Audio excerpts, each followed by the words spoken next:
దేవుడు మనకు జీవితంలో పరీక్షలు ఎందుకు పెడుతున్నారని ఒక ప్రశ్న అడుగుతున్నారు. దేవుడు మనకు పరీక్షలు పెట్టడం మనకు ఆయనకేం పని లేదండి. మిమ్మల్ని ఎంచుకొని మీకు పరీక్షలు పెట్టడం అనేది కాదు. మనం ఎంచుకున్నటువంటి దారి. ఆ దారిలో మనం పుట్టినప్పటి నుంచి మరణించేంత వరకు నీ యొక్క రాత ఇది అని చెప్పి రాసి పంపించేస్తాడు. అర్థమైందా? ప్రతి ఒక్కరికి కూడాను ఈ యొక్క తల్లిదండ్రులకి పిల్లవాడు గాను, ఒక భార్యకు, ఒక భర్తకు భర్త భార్య గాను, భార్యకు భర్త గాను, పిల్లలు గాను, అత్తమామలు గాను, ఫ్రెండ్స్ గాను, ఉద్యోగం గాను, వృత్తి గాను నిర్ణయించబడింది మరణం వరకు. మరి ఇందులో వచ్చే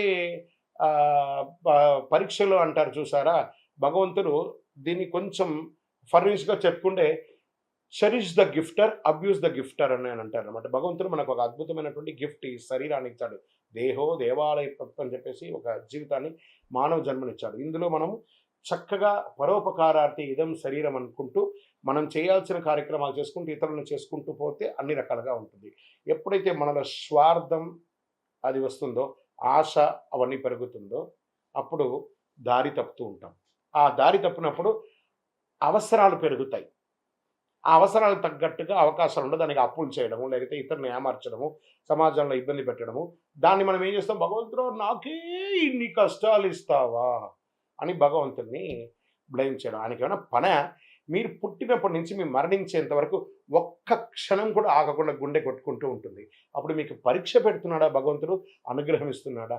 మనమైనా ఒక్కొక్కసారి శ్రద్ధగా ఉండం.